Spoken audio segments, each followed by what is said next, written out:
So we're going to talk about shape language and character design. I sent you a prompt, and we'll come back to this in a minute, but the prompt was for Castle Crunch cereal, and they need 2 new characters to promote their cereal. The characters will be used in advertising, television ads, print ads, and on the box.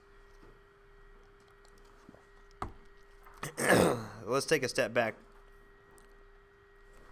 Talk about shape language and primary shapes. Like I said, this stuff has nothing to do with digital painting so much as it's just like an introduction to character design. So we know about, let me get new layers I can work on here. We know about the primary colors.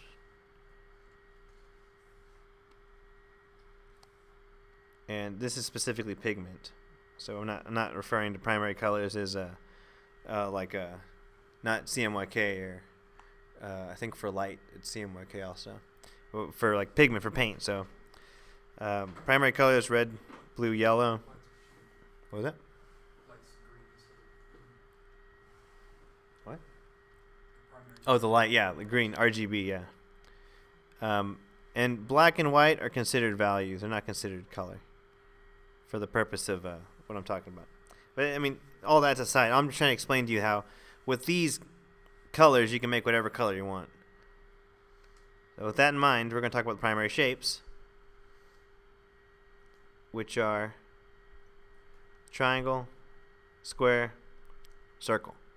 So with the triangle, square, and circle, you can design whatever you want in terms of vehicles, environments, characters, logos, architecture. There's basic shapes, throughout everything. But we're going to talk specifically about how they're using character design. And we'll start by describing the shapes themselves. So I'm going to ask Abby, what do you think of when you think of a circle? Just broadly. Like in general? Yeah. An Orange is a little literal. We could think of it like, what emotion do you think of with a circle? Oh, it's like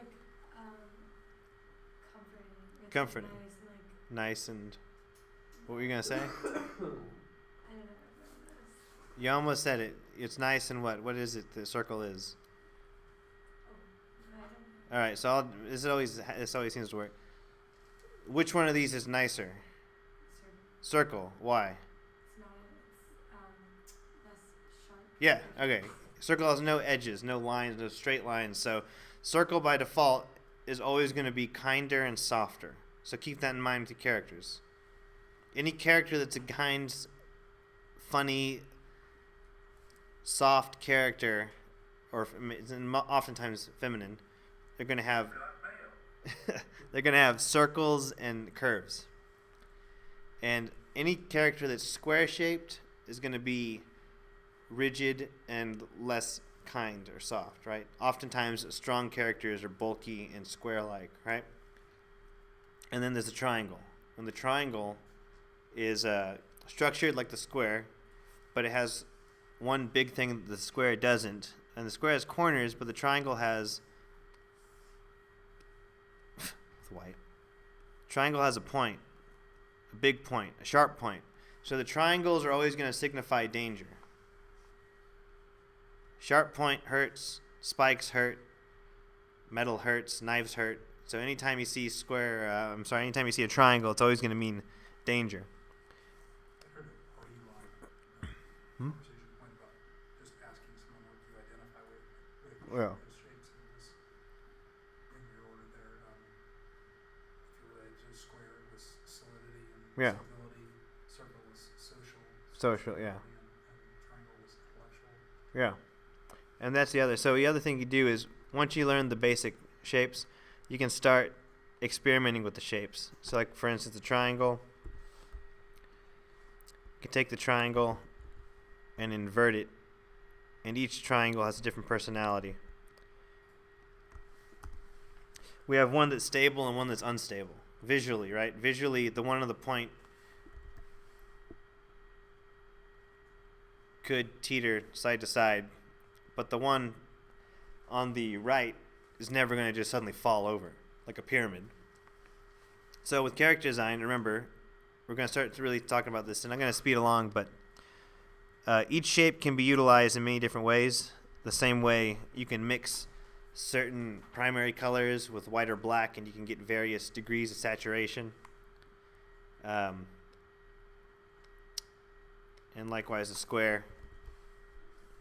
The square can be turned to like a diamond, which a diamond is essentially two triangles. It's also so it loses much of the stability that we once had, and if we squish it, oops, where do you go? Danger. Yeah, that's what I'm trying to say. That middle thing, what did you do? That middle Yeah. So that was the origin point. So if you're rotating an object, let's say like the triangle, I wanted to show it teetering on its point. By default, it's in the middle anytime you select to transform. So if I wanted to make it teeter up here, I just move it up here. And so it always resets to the middle though. So no matter how I move it here, rotate there. But the moment I redo it, it resets back to the middle. So it's always going to default to the middle, but you can move that anywhere. And it's especially helpful if you're working on a character and the arm's not where you want it. You just put the arm in the actual joint, and it'll move the arm along. All right, so let's get on with this too. Let me just show some characters real quick. And when your characters, you want them to read, when you're designing characters, you want them to read visually without having to say anything. So we'll just show a quick example. Batman, Bruce Timm's Batman.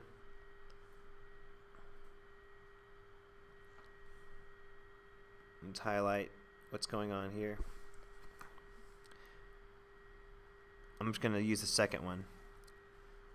So any character designed for pretty much everything, even with live action actors, like casting in shows, there's character actors, or those actors that always play that certain kind of character. Like before Paul Giamatti got really big, he is always like the other guy in the movie, oftentimes kind of weaselly, oftentimes not socially in the right. He was always kind of maybe the weird character. And then he started getting more and more popular. He started playing, just some more not typical, but more iconic roles that are leading man roles, right? But with Batman, he's broken up. He's an inverted triangle. He's got a square for his head. And he's got lots of points. Points all over. He's like almost made of triangles. Right? And this cape, as a function of a design, his cape can become a bigger triangle, or it could become like as it is now, it's a kind of a rectangle in his resting position. So anyway, so the idea is the difference between Batman and the Joker. These are from the same cartoon. So the Joker has no straight lines, and he's got points, where Batman had a square head. And actually, that's a probably terrible color to use, because he's sorry, red. There we go. So in the same show, we got two characters that are defined by angles and sharp lines, but the difference we have is that the Joker is made of curves, and there's almost no straight lines in the Joker, right? Because there's nothing stable about the Joker. Visually, you already kind of understand that without having to, like, I could have just showed you, without knowing who Batman or the Joker was, these two characters, and you can tell which is the bad guy, which is the good guy. If you were from another country and you've never heard of Batman or the Joker, you'd be like, oh, this guy looks like he's a little more together. This guy looks like he's kind of crazy. And visually, your mind picks up on these cues, and it tells you subconsciously what's going on. You want to say something, Dwight? No. Oh, I thought you said.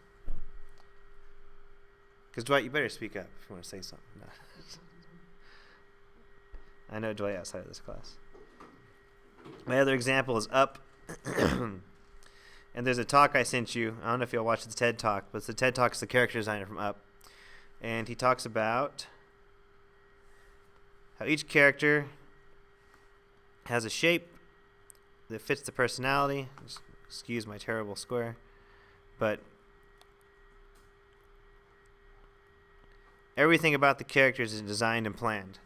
And in particular, he's got a button from his deceased wife. And this character is missing his merit badge conveniently over his heart. And in the end, he gives him the badge from the button, and it makes the complete heart. And, you get the idea. And then the dog. The dog's kind of funny. He's got curves, and he's soft. He's clearly a good guy.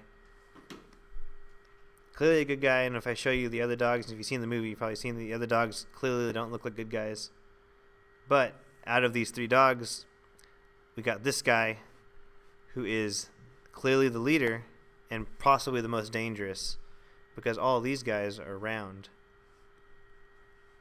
and soft versus this guy who's like got 2 big triangles. His nose is a triangle. His legs are triangle, really thin triangles compared to these guys got rectangular legs. But you can tell these guys are strong because they look bulkier, because they look more like a square. Okay. So, we'll move on to our... Have you seen the comparison of Star Wars figurines, the little action figures? No. From the original ones from the 70s to the ones that are now, that they changed the proportion of it exactly. I think it's more to talk about like masculine fighter versus whatever. Yeah, well... Luke Skywalker was this more humble Yeah, character. so like Star Wars, Exaggerated. all the characters have basic shapes. So it was like this. I think it was like this. Luke Skywalker is something like that. He's got the tunic that flares out. And then Darth Vader is like that. He's a big triangle. Right? R2-D2. Everything in Star Wars is very basic and very boiled down to these basic shape language fundamentals and they help elaborate who the character is without having to... I mean, you see Darth Vader, you're like, that's the bad guy, right? If you saw the silhouette of Darth Vader versus the silhouette of Luke Skywalker, without seeing the character, if you just saw the shadows of them, you could say, oh, that's the bad guy, and that guy doesn't look the bad guy. And there's these shapes that are happening. Your mind is just kind of picking up on those cues and telling you that. And here's another example. C-3PO. So C-3PO is character. He's got some basic shapes, but overall he's very round. He's very helpful. He's very stiff and rigid. If C-3PO had been more triangular, you might not have known exactly what side he's on. He looks a little more like, he could be whatever. If we inverted these triangles up here, he'd look even angrier. Or if we made him square, he's much more boring. But we know him as this, right? And he's actually got a variety of shapes in his face. He's got the square. Oops, lost my color. Square mouth, triangle nose, but circle, circle, circle, circle, circle, and all the rest of his joints are circular and rounded. And there's another droid in that show, in that movie, called IG-88, who's very rigid and stiff, and he's like an assassin. But anyway, so the first step to character design, and this is what you would need to start doing, Abby, for your project in particular. Oh, here we go. First of all, so our objective was to design characters for Castle Crunch cereal. Disgustingly sugary cereal for kids. And I pulled up an example of some mascots from Cookie Crisp, because they've changed their mascots like a lot of times for some reason. So at one point they had a wizard, and they threw in the cop and the burglar. But like we talked about before, the cop and the burglar aren't necessarily... The burglar is not like a bad guy because he's made of rounded shapes, you know. He's not a sinister-looking burglar. He's kind of a goofy-looking burglar. And same with the cop. He's not particularly sinister, you know. And they ended up going with the dog. The dog actually was simplified design. So if you look at all the colors on this guy, he's got blue pants, purple shirt, red hat. Let me zoom in a little bit so you can see it better. That's too much. Blue pants, purple shirt, red hat, with cookie print on his hat. The cop was a little more basic, blue. Blue, really kind of black here, and then brown. Everything else is blue. And the dog had a good kind of a trio colors. So he's got the orange of the dog, and then he had a red shirt and a red nose. And they ended up changing the dog entirely to this wolf. And the wolf is basically a combination of the two characters of the burglar and the dog. And he's supposed to be cooler and edgier. And what he's wearing is hard to see, but he's actually wearing the James Dean outfit from Rebel Without a Cause. He's wearing like a red jacket and blue jeans. But they combine the burglar and the dog into one dangerous character that's trying to steal Cookie Crisp from the kids because they're delicious and they're sugary and stuff. So anyway, so this is how we'd start. This is how we start doing some character design with Castle Crunch cereal. My prompt said that we need to design two characters, Sir Munchalot and Drake the Dragon. So I'm just going to pull out black and a real simple brush. I'm going to pull out this circle brush. And we're going to sit and make some big shapes, knowing that square means sturdy, stable, and strong. Triangle means edgy, and circle is kind. So let's start with Sir Munchalot. And we'll just make some big, loose shapes. And I'm going to I'm thinking of a knight's helmet, so I want the triangle to kind of be exaggerated out a bit. And his helmet's going to be kind of round. And maybe his feet are going to be kind of a little bigger.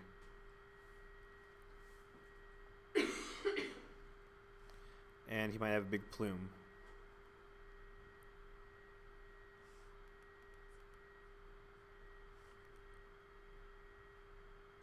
He might make his belly rounder, like maybe he's kind of lazy. Yeah, he eats too much Castle Crunch. Oops. Right? So we'll just kind of throw that down and let's go into another one. Real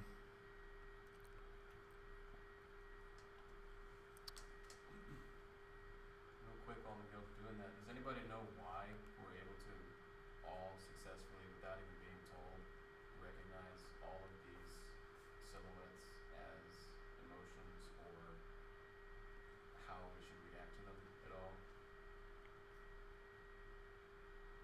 Human nature. Exactly right. When we were coming up in the plains of Africa or whatever, Exactly, whatever. Ancestors. right, the reason that we survived is because we were able to develop an acute pattern recognition where we could see what animals were going to do us harm, what plants were good to eat, what plants would kill us if we ate them, what type of fruits were good, what they tasted like. We were able to associate all these things with all five of our senses and attach emotions to it. The human brain, especially the right side of the brain, is a pattern recognition machine, and everyone has it. It's not necessarily a learned ability. The ability to use the terminology to communicate these things is what will get you paid. If you can have someone tell you, I want a character that feels like this, you already know how to communicate that through shape language. And that's all art really is. 99% of the time is shape language.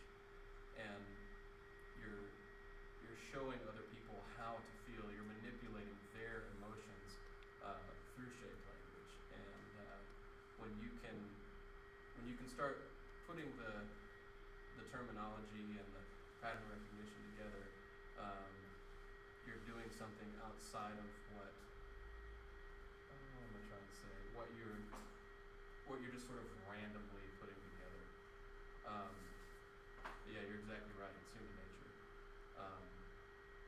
right side of the brain is for music and shapes and some emotions, and the left side is analytical for pattern recognition through reading and math and music and things like that. On scales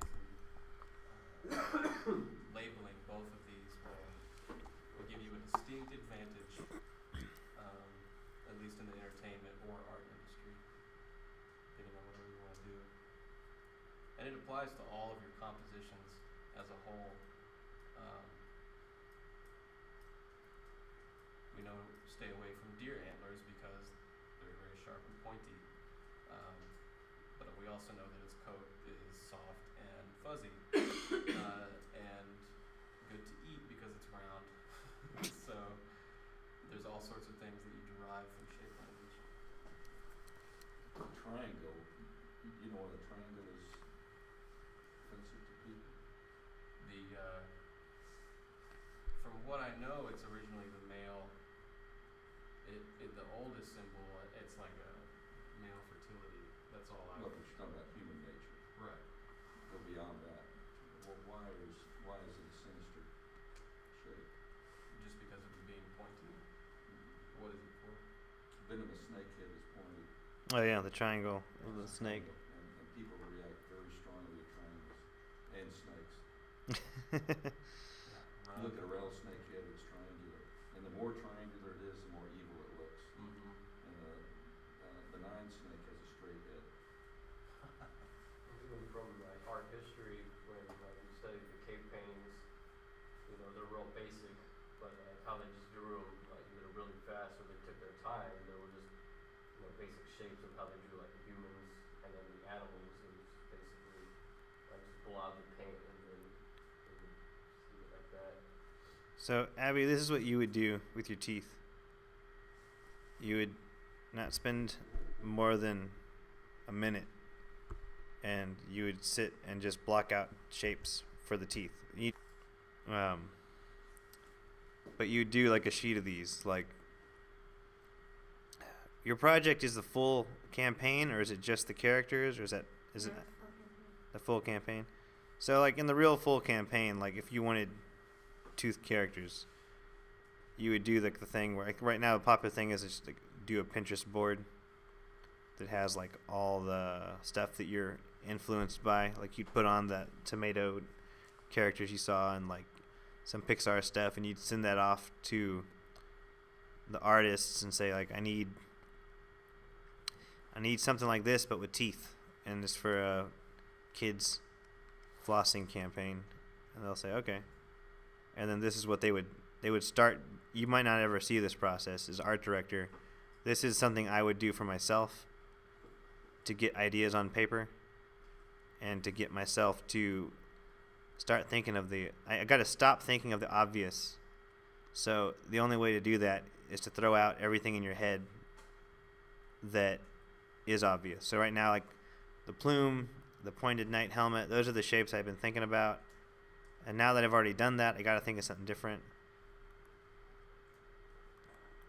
So I'm just going to keep going until I find the most interesting shape that I want to really work on. Maybe this guy's got like a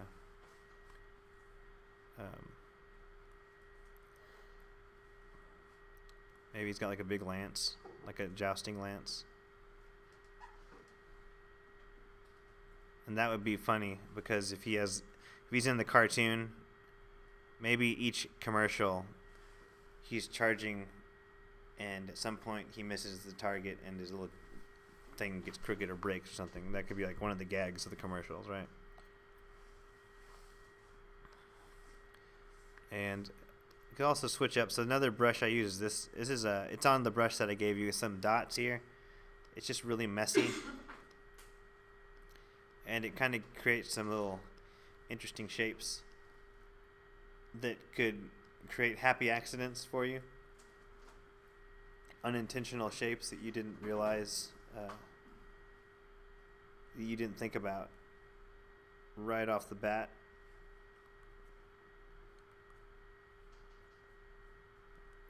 So we do this, and like the way it would work, so the other thing, if you outsourced your character design, so it's your project, you're designing a dental floss campaign, and you hire a studio to design the mascot for you. They would tell their artists, like, hey, by the end of the day, let's have some sketches for this character. So the first half of the day, the first, like, morning to lunch would be this, like, just little silhouette, little thumbnail, and just kind of, you know, you should have like maybe 50 by lunchtime. You know, that's all you do in the that morning. It's all you do.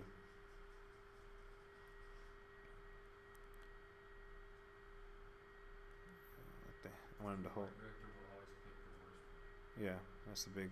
That's it. You're the one, Abby. You're the person that's gonna pick the worst one. The general rule of thumb with illustrators is like the one that you're the least happy with is the one that they're gonna pick, and you're gonna have to work on it for like a week. So typically, if you're not 100% happy with anything, you just don't send it. Just don't even show it.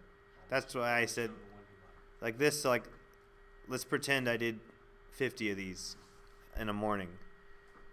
The next step would be finding the most interesting out of all of them. And I like the guy I just did, only because he looks very different from my initial thought. So now my job would be, I'm going to copy him. Let me just close this document. I think it's a little too big. I'm just not going to save that. Make a new document that's pretty small. And web. Just do that.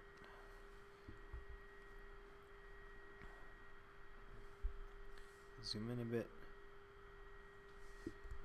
Paste. Okay, so he's a rough silhouette.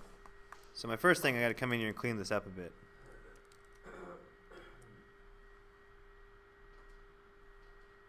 Oops. And I'll do it with the lasso tools to speed up things. So I'm going to clean up, just fill in everything. And I'm just using the lasso tool that we talked about. So L. I'm just selecting the overall shape I want. And then I'm using the gradient tool or the paint bucket. Either one works. I just happen to have the gradient tool selected. But I'm going to go through and just kind of put in the final edge.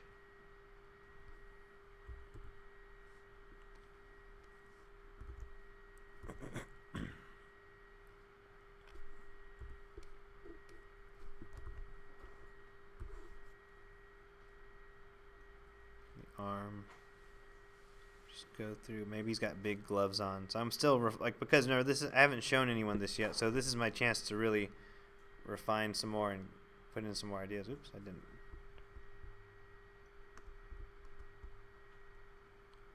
seem to select. There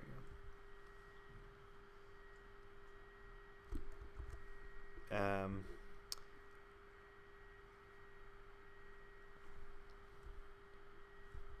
Whoa, it's the wrong button.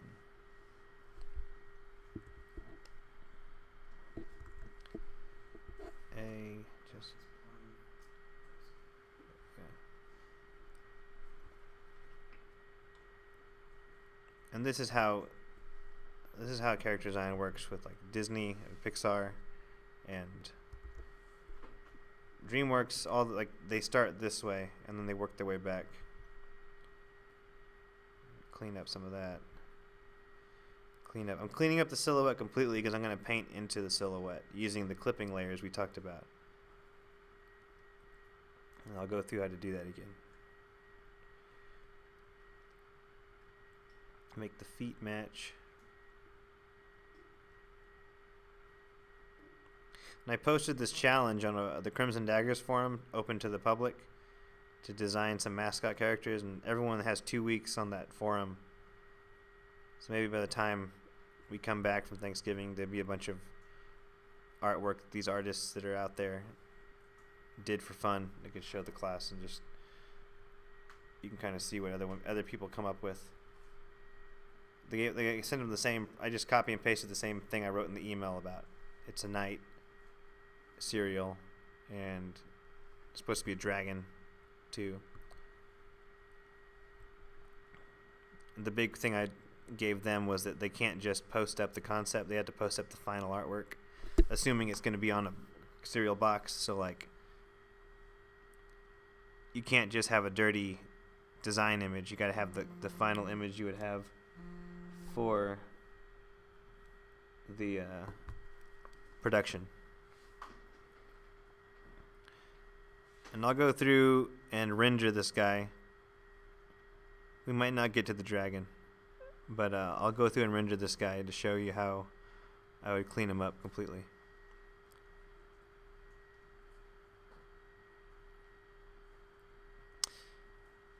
Don't want the axe to look too dangerous. In fact, I think I might change it to the lance, because the axe is kind of too much, I think, for like a breakfast cereal mascot. A lance is, to me, the lance is iconic of a knight, and it's still foreign enough that, like, if we release a cereal that has a knight that has an axe, there won't be like news of an axe murderer on the loose that same week, and then you go, oh no, we just released a cereal and the knight's got an axe, and instead it's like, nah, he'll have a lance, and like the likelihood that someone's going to be jousted to death in the news is highly unlikely. But now that I said that, I guess what's going to happen tomorrow? It's going to be like headlines. So we'll lose that as a weapon because that's a little too much. And we'll give him a more iconic knight joust weapon. So I'm going to use the pen tool for this. So the pen tool, you click over here. It's a little ink, what's a little like calligraphy pen tip here, the nib, or you can press P. And when you use the pen tool, it's super fickle if you don't know exactly how to use it. So I click anywhere. I'm just going to click over here. Creates a point. I click here, it creates a line, and I can start outlining whatever object I want to use, whatever I want to create. And then if I want to curve it, I click and drag and it curves, and I can adjust the curve precisely. Typically people play around with the pen tool and they don't know how to use it entirely, so they do this, and then you click over here, but you wanted it to be straight, but now it's curved, you don't know what to do. You could always undo with the pen tool, which is nice. But all you have to do to close this off so it doesn't curve again is hold Option and then click right here, and it closes off the path. And now I can either hold Shift and click to make a straight line, or I could just click over here. I mean, it's always a straight line, but I mean like a horizontal straight line. I click over here and it's not going to curve again until I pull it to curve. Chris uses you know this, you use Illustrator, right? So that's like all pen tool. The Photoshop's a little different. Illustrator's a lot more intuitive with the pen tool because it's like what you're expected to use. Yeah. And then you close the path. When you have a path, it's a vector path, so like I can't do anything now. So if I start painting, it doesn't do anything because it's just a path that I've defined. I've got to go to paths next to the layer panel, and there's this little icon down here. Right there, it's like it's a circle, it's like a dotted line. If I click that, it turns my path into a selection. So now I can come up here and I can paint and the selection's made. So that's how you make a really precise selection that it's more forgiving than using this lasso. Because if I do the lasso and I come off, then you messed up. Or the other lasso tool is it's only straight lines. The magnetic lasso is good, but if you need to actually go in by hand and define a shape, the pen tool is going to be more accurate and it's going to have more power in terms of what you could do. So I'm going to do half of the lance curving. I'm going to close that path. I'm going to come up here and kind of just want a little bit of a curve. Close the path. And then like the very tip, I don't want it to look sharp and pointy. I want it to kind of be rounded off. Maybe even have like a circle at the top. So I'm going to kind of curve the top. And I'm going to go all the way down and just click, and it's going to close it. I'm gonna make a new layer real quick. We'll see why in a second. But I'm gonna go to paths, turn it to a selection, go over to the paint bucket tool, or press G. Deselect by Command D or Control D. Go back to my layers. So I've got half of a lance, and then I can just do edit. Actually, I got half of a lance. I got to right click my layer first and duplicate my layer. It'll say, you know, like, what do you want to name it? I'll just name it as a copy. Say OK. Edit, transform, flip horizontal, flips it horizontally. I create the lance. It's a little off, but I can just turn it a little bit closer. Turn it a little bit more. Let's enter. I'm going to go ahead and merge it down, and then Command T again to straighten it out. Bring it over here, and you know, that's my lance. I haven't merged it to the layer below yet, so I can still fiddle with it a bit. And then I can go below, and I want to just kind of erase what is here, just because it's interrupting the shape I want. And now I'm just going to merge it all. So now it's a black character on the white background. I can use the wand tool, selects the whole character. I have white. I know that I used white to erase, so I can't command click because you'll see how there's white that's been selected, and I don't want the white, so I'm just going to use the wand tool, select it, and then I'm going to press Shift Command I, or you can go to Selection and go to Inverse, and I'm just going to delete. So I'm deleting all the white that wasn't on the character, and delete again just to make sure, and then Command D or go to Select, Deselect. And now if I turn off this white in the background, it's just the black character silhouette. So knowing that, I can create a clipping layer now. In the same way we did before, we add a layer. You right click on the name of the layer, because if you right click here, it won't show the option. Create clipping mask. The other option you have is to hold option. The other option you have is to hold the option key down and hover between the layers. As long as you're holding the option key down, it'll ask you to, it won't ask you, it'll just kind of create that little icon, and if I click, it clips. And if I click it again, it unclips. And you see, it kind of threw off my layer up top. I'm just going to fix that. There we go.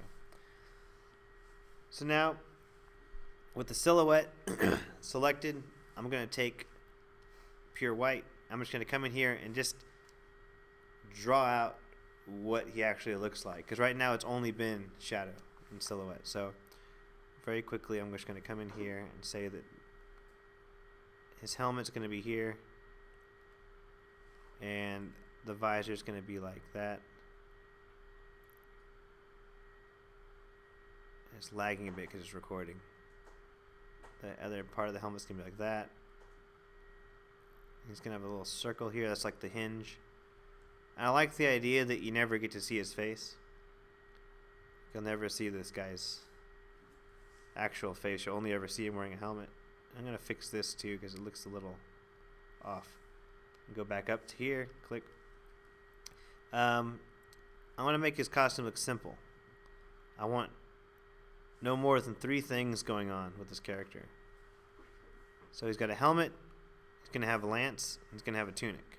Those are my 3 big things he's going to have.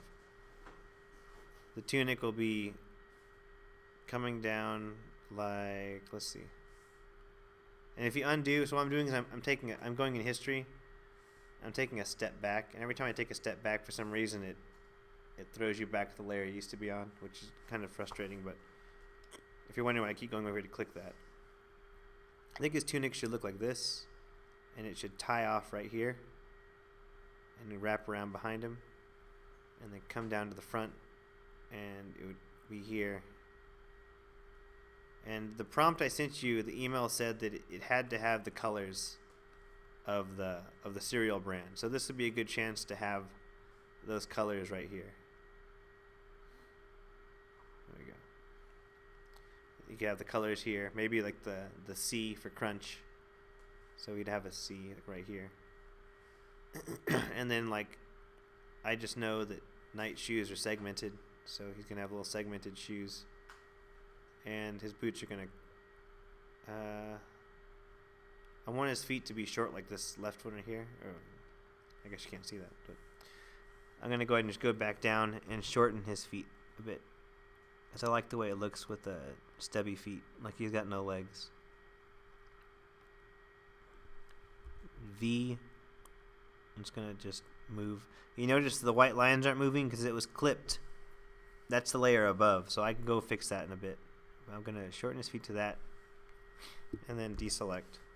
Let's go back up here and fix those lines. And come back and draw them in. Alright. And his gloves. His hand will probably be like right here.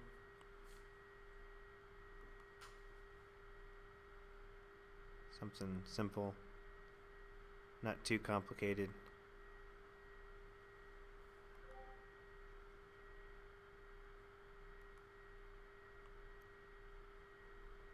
I don't want to segment his armor more than 3 times. So 1, 2, 3. 1, 2, 3. And we'll give him 4 fingers. Like some cartoons only have 4 fingers. I'm just going to merge that down. And I'm going to come in here and do that fix. So I wanted to give him another finger. And this, he needs a thumb. So, or I guess I'll add a finger here. I'm going to break in the silhouette a bit. Okay. So, he's now a single character. The black and white are on one layer, but it's not erased. There's actual white pixels there. So if I turn it off, you'll see that the white remains. We'll create another clipping layer, and now we're going to I'll throw in some flat colors, and we'll clean this up a lot. But I'll use just the lasso tool, the regular lasso tool, to kind of quickly block in those colors. So I want to work, think of the suit of armor like actual clothing. I'm going to do all the metal first, and then I'm going to do the tunic, and then I'll do like the feather and the lance after that. So we'll select this arm.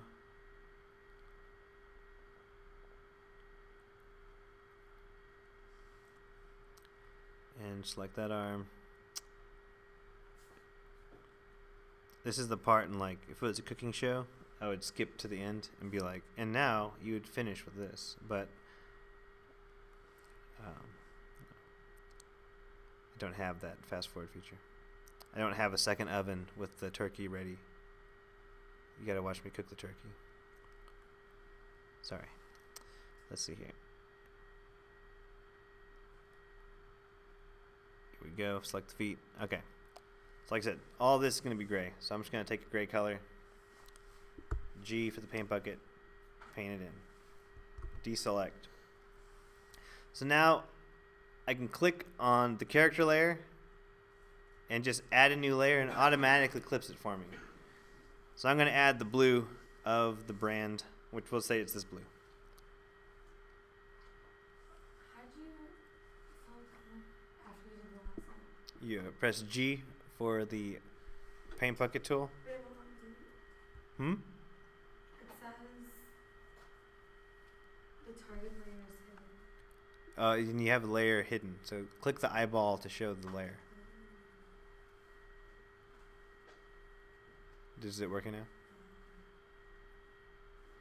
Yeah. If you're on a layer that's invisible, it won't let you do anything, because it assumes you didn't mean to do that because you had it turned off for a reason. Anyway, so now that I've got the armor on one layer, oh, that's his thumb. The armor's on one layer. I should make that his thumb. The blue will be on a separate layer, and keep all my colors separate for ease of coloring later. And let me just use lasso tool to speed this out along. Right. How are you making multiple selections with the lasso tool? Holding shift and it turns into a plus sign, and it allows me to add. And then likewise I can hold option and it allows me to remove. Or if I want to if I wanted to refine this, like if it wasn't already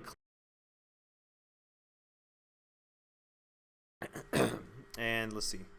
The colors are yellow and blue, so I don't want to put yellow underneath. So I'm going to do like a darker blue. Every layer is separate. They're all clipped, so that nothing's going outside the silhouette.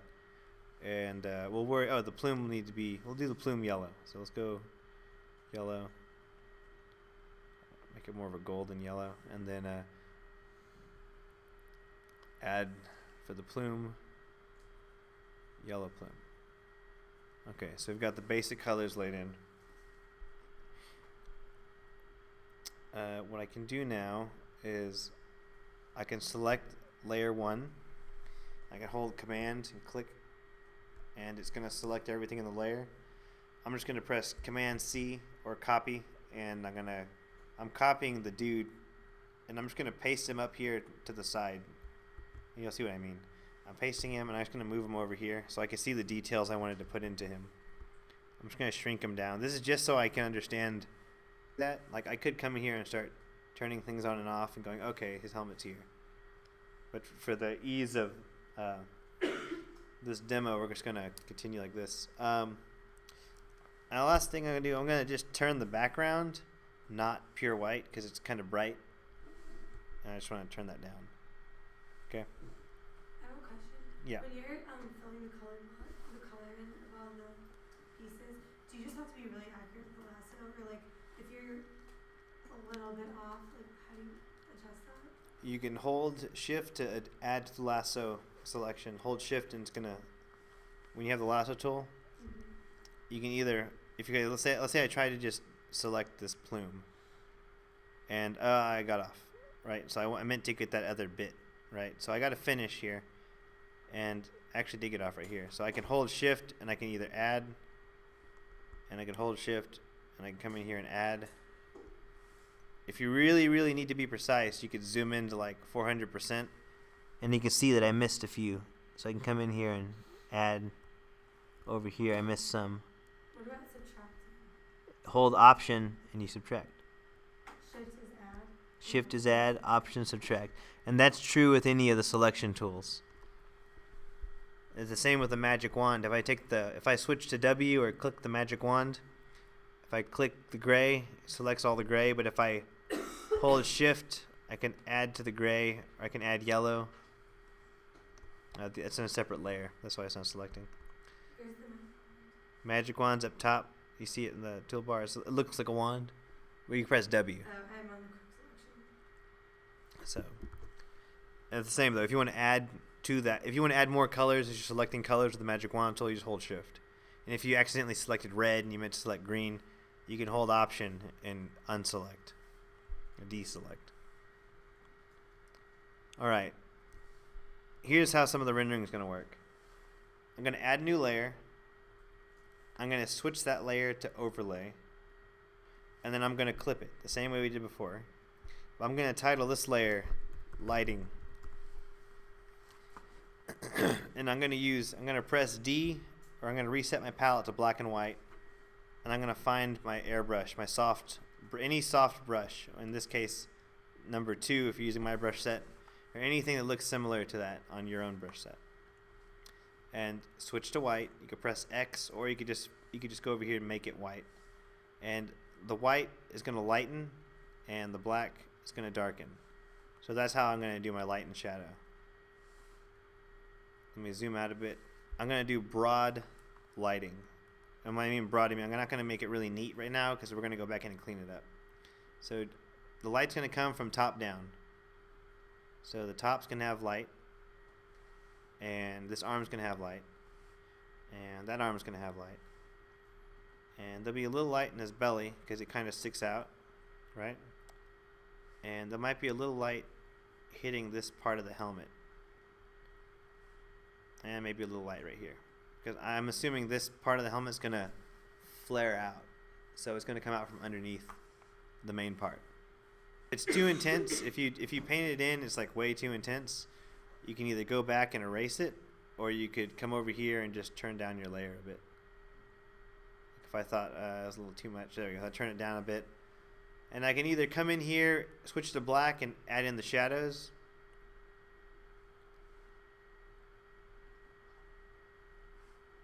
under the helmet. Remember, there'd be a shadow because the helmet sits on top. There would be a shadow underneath his tunic. There would be a shadow over the feet because his body is casting a shadow. I can make that one a little broader if I want. And there'd be a shadow in here because this is inside the visor, right? So this would have to be a shadow. This is all the airbrush. And this is because I think you wanted like a no brush stroke kind of thing. And then like, so his helmet has got this jawline. So it's going to be a shadow because remember that piece of armor would have to be on top. So I got to come in here and put in a shadow. And it looks a little off. I'm going to fix that. Undo. Control Z. There we go.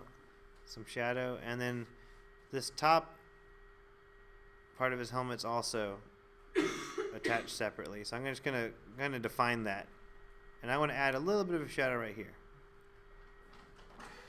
Only because I know that the helmet's round, and so naturally it would start darkening as it recedes. And I actually added a little too much. I'm just going to erase it out a bit.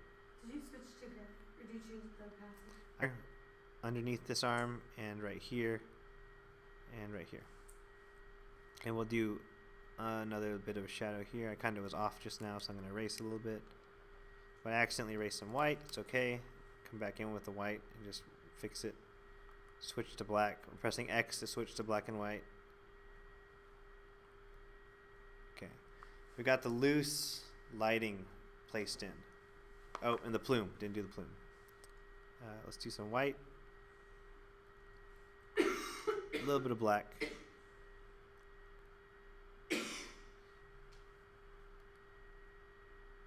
Okay.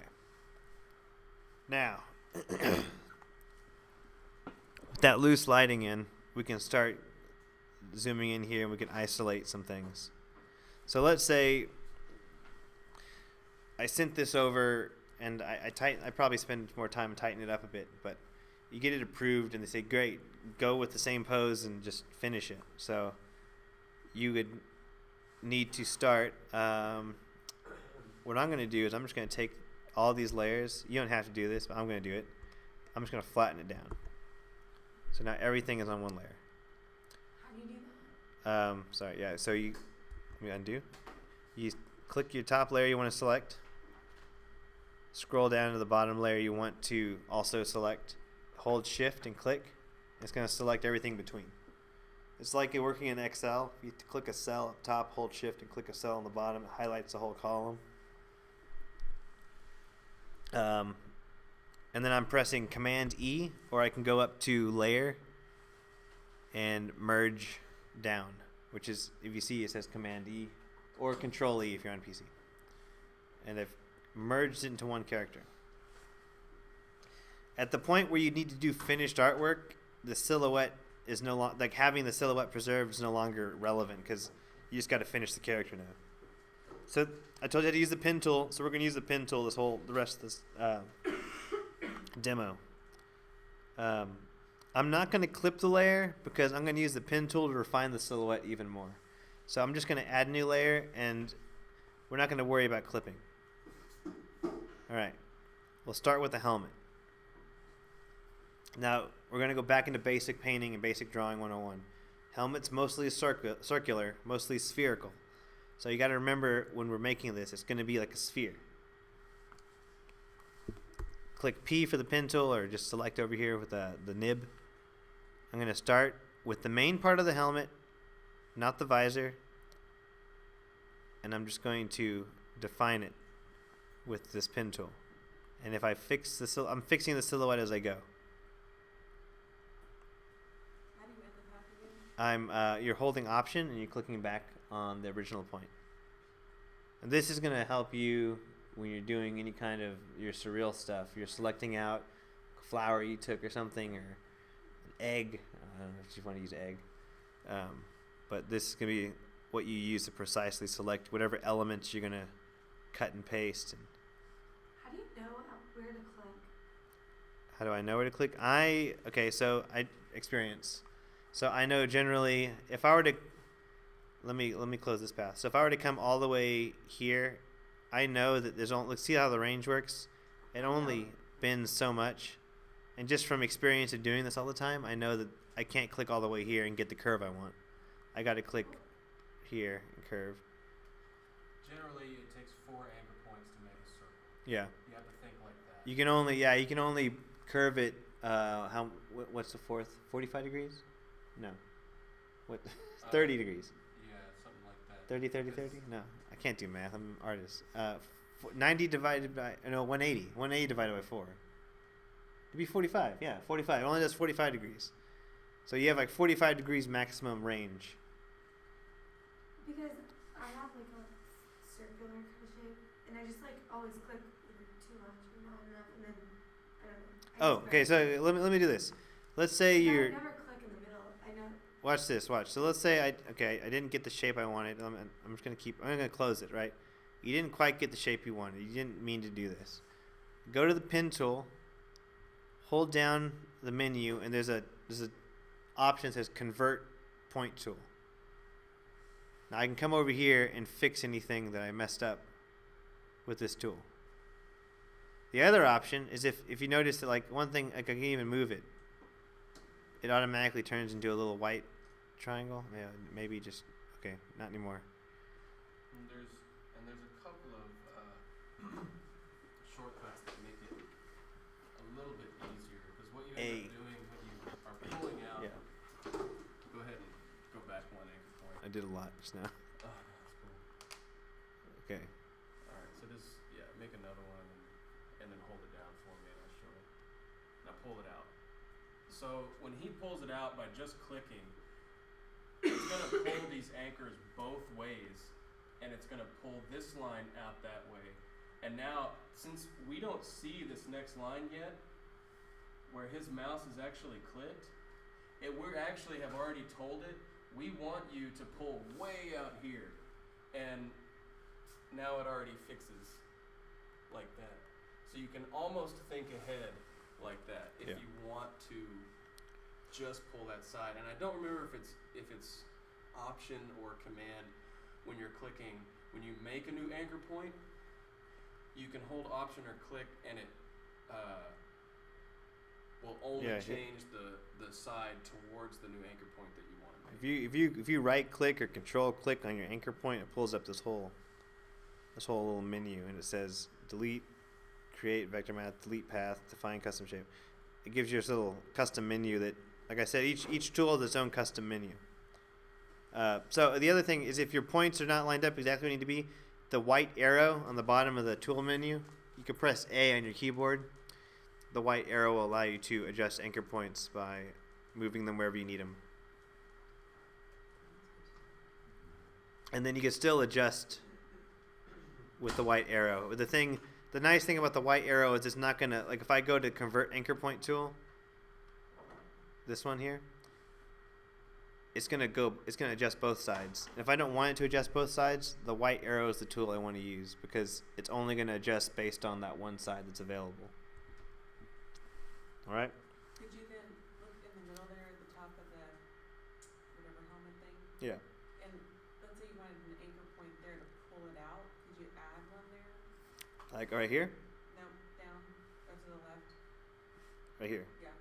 Yeah. If you wanted to add, like push that out so it got the whole. If you have the pen tool, it'll automatically allow you to add. It just switches to a plus sign. And then you can put one at the very point there so you get the whole thing. Yeah, and then I could press A.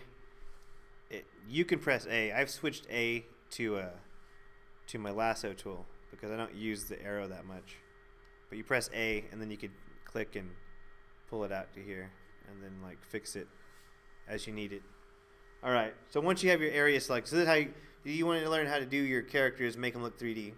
You start one section at a time, and you identify the basic shapes.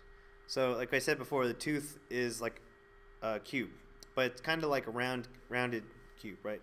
So in a way, it's a cylinder, actually. So it's like a cylinder with rounded top, right? You define your path. You can go to paths, click the dotted line to turn it to a selection. I've saved a hotkey up here. It says marquee. I press that, it turns it to a marquee for me. because I do this. I did this often on that job I showed you all the other day where I had a bunch of characters. So knowing that if the light's coming from the up top and there's shadow below, I can pull. Remember, we already put in the lighting, so I can take this color here. I got the airbrush. And I just start painting with that color. Take the mid-tone, paint with that color. Take the darker tone, paint with that color. Paint all the way across, though, this time. Because remember, we just loosely blocked it in before. But now I'm going to really... This is like the finished product, right? So take this and I can bring it down a little more. Because the way I know that light behaves in a circle would come down further. This little edge right here, we'll address this in a second. But I'm going to take this mid-tone and color that in. And I fix this a bit here. Okay. And that's about... I'll take some of the darker color here and just... So here's the thing. This is metal, and metal reflects. So anytime I have got shadow facing more metal, this metal is going to reflect on this shadow. So I have to take a lighter tone here, and I have to come in here and add that lighter tone. I'm going to add a layer, and then I'm going to add that lighter tone all the way across. And I'm going to come back and clean it up with my eraser. And I'm going to come back and clean it up here too. That's the reflected light. And reflected light happens on everything. It happens on apples. It happens on you. I'm going to tone it down just a little bit because I don't want it to be too much. I'll deselect. Right? This is how you render the whole character. And then you do this whole thing to every single part. The next part would be... So the same exact process. Use the pen tool. What's the point? You're getting precise selections.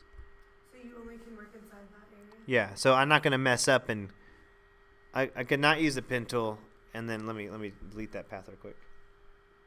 So I could not use the pen tool if I wanted, and I just had to be careful. So it's like I got to be careful to color in the lines, right? And I kind of come in here because if I go off, I start breaking my silhouette. I don't want to do that, so I got to come back and erase. So using the pen tool, it just makes it easier for me to work faster, because I'm basically setting up a stencil that I can't go past. So once you do the pen tool, then you marquee? Or you, Yeah. Yeah, that's correct. how do I do that? No. You go to the pen tool, you select your area. Let me select my new area. Right next to layers, paths, and you go all the way down here, and there's this little dotted line circle. It says load path as selection. And it turns into a selection. You come back. We'll color this the same way we colored the other thing. And I'm going to keep working on top. So I'm always going to go up. I'm not going to go down. So I know that if there's I knew that I was going to come up here and do this. So this helmet, it was kind of messy right here, but I knew I was going to come up top and fix it. Get the lighting. I can go to selection, and I can, where does it say? Not in selection, it's in view. If I go to view, there's this menu that says show, and it says selected edges. I could turn that off so I don't have to see the selected edges, so I can see like exactly what's going on here. I know the highlight needs to be on the top of this because the light's coming from up top. Likewise, the shadow has to be on the bottom because there's no light coming from there. Then I got to go in and clean that up. But I don't have to worry. I can use broad brush strokes. Actually, I shouldn't have erased it. I should have used the gray because I just realized that I was just erasing it to the layer below. But so I got that in place, and now I can... If I want to, I can inverse the selection inverse. And I'll do Command H hides the selection if you don't want to go up to that menu. And we'll, with the selection inversed, I'm just going to come in here and add this highlight. Clean that up a bit. Add a little bit of shadow. because I know that the form is turning. And this is the process. So like I said, then I go to the next shape. It's a little off still. I could erase it.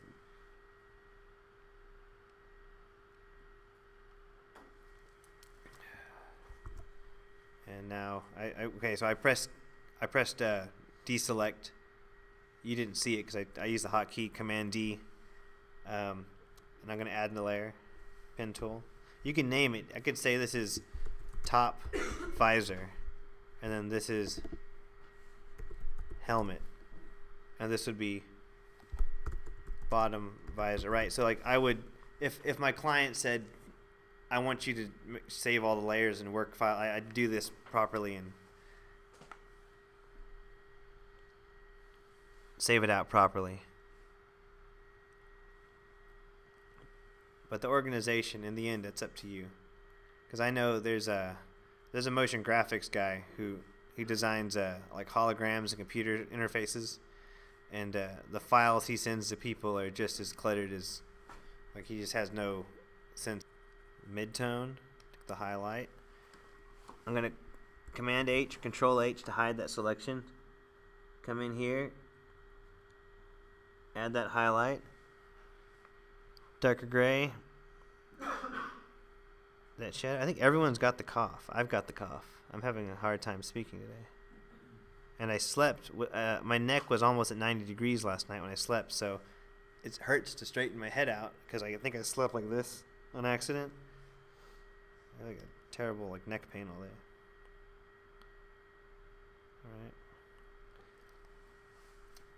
All right. Let's see. Something else I know. Remember, so the whole head's a circle. So these two visors, one's facing like this, like my hat. One's facing kind of up, and the other one's facing kind of down. So the one facing kind of down has to be darker than the one facing kind of up. So I can go ahead and do that. I could select this darker gray. I'll just add a layer, and I'm going to get rid of that layer in a little bit. But I'm just going to brush in the darker gray, and then I'm going to erase a little bit of it.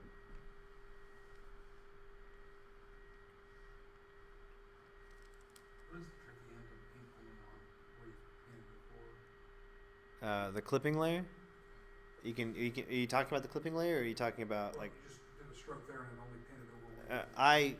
have a selection, and I hid it by pressing Control H, and you can hide. So it's there. I turned it off because I don't want to see the line while I'm working. And I'm going to switch this to multiply. It's a little too dark, so I'm going to tone it down a bit.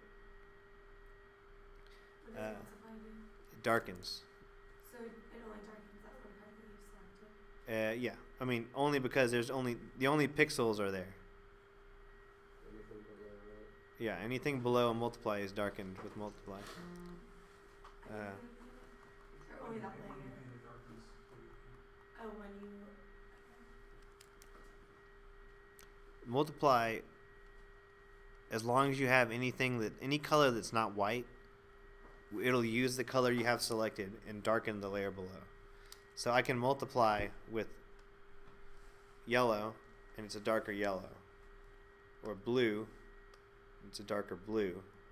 But the one thing I can't do is use white. What I just did is I erased. I erased because in multiply mode, white has no information to multiply. Think of it that way. There's nothing to multiply. And just multiply and make a new layer? Or is it just dark layer? You can use multiply in two ways. You can make a new layer, change it to multiply, and everything on this layer will now be multiply. Oops, hold on, let me deselect that. Multiplied. Or I can set my brush up top to multiply. Even if I switch my layer back to normal, my brush is now darkening no matter what. And it behaves differently. You notice how when I work with the layers, the blend modes of the layers, because it's just easier for me to go back and fix things if I mess up. That's like how I do it. Um, Couldn't you just, isn't that the same as like a transparent color, kind of? no, because this is darkening. Let me show you. Here's a layer, and I'm going to use the yellow normally. If I do it lightly, you'll see the thing beneath it. Here's a new layer, set to multiply. I'm going to lightly stroke across. It's darkening. If I press harder, it darkens more with the same yellow. It looks like, I mean, what you're saying is that the transparent, If you turn the opacity down, it would be more transparent. yeah, it will be more And you can transparent. see it, If I right? if I turn the opacity down, it'll always darken though on the multiply layer. It'll just darken less because I turn the opacity down. Okay. And then likewise, the normal layer, I could turn it down. It's adding yellow, but it's not darkening anything. It looks like it's possibly, it's affecting the blue a little bit because yellow is almost the opposite of blue. It darkens. Hmm? I understand. No, it's not really darkening. It's adding No, with yellow. the other layer, With the multiply, yeah, it'll always darken it. Initially, like, it's an analog pigmentation. You add more color, it ultimately becomes black, or Yeah, I mean with like paint, if you the more colors you add, it comes like a brown kind of. is that within sense of multipliers, or is there? No, it's something mathematical. It's just different. I don't know exactly. I just know it darkens when I want it to darken. So that's what. And if I want to darken and add a little bit of a color, I can change it to a color and darken it a little bit. Like, I know the blend modes as what I use them for. So multiply is great if I need it to darken without using black on a layer. So I could come in with black on a normal layer and shade it too. Like when you start doing art, you use, like when you're a little kid, you use black crowns to shadow and shade. I could do that here and just put black. But I'm actually putting down pure black versus the multiply layer is subtler. This will kind of behave if I lighten the black, it's kind of behaving like a multiply layer right now. But the benefit of the multiply layer is that you can use any color you want and it doesn't have to be that dark, and it'll always darken in accordance with what's underneath, what's on top. It also creates a transparency. Like this blue, set to multiply. It is transparent. It's darkening the image below, but it's not covering it in such a way that you can't see it. So there's times when I use the multiply layer to add a color and kind of add the shadow too. Kind of two things at once. So let's move along here quick. Let me just finish this up. My brush is still set to multiply. That's something. If ever if your brush is behaving strangely, it's because you didn't reset it. Is there a way to just completely reset it? Yeah. So if you have the brush tool, just go up to mode and put to normal. And even if it's like set to like jitter or whatever. Oh, that you just need to select a different brush. And those settings will never save. If you have to go in and save out your brush like this, click it and it'll say brush name. Once you make all the changes, you can save. Yeah, you can save it after that, but it won't save the settings if you switch. If I switch if I came in here and added a scatter, and I would do this when I started out. I added a scatter and like I didn't really want that. Like all you got to do to reset it is go back. Go back, click. Oh, I see. Not this one. Go up here. Go up here, click a different. Replace the old one, or just saves it. No, it saves a new one. It always saves a new one. It'll always save a new one, and with that too, you got to go back and delete some of your old one. Like, you're gonna keep saving brushes, and at a certain point, you're not gonna need certain ones.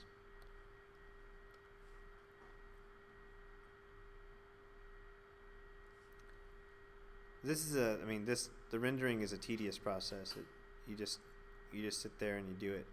And this is the part. So if I'm working, this is the part where I would put on music or an audiobook or a podcast, and I just sit and listen and work, because it's all, you can work fast. You don't have to worry so much about how neat you are. The later steps with this rendering, it just becomes being nitpicky and fixing things.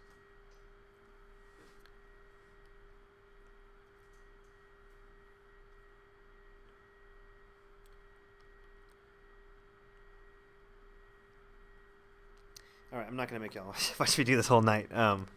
So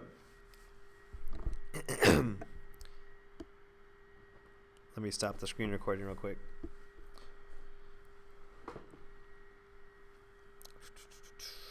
Oh, and so at the end, at the very, very end, once you've done every single section, you would want to go back one last time and just do a final layer that just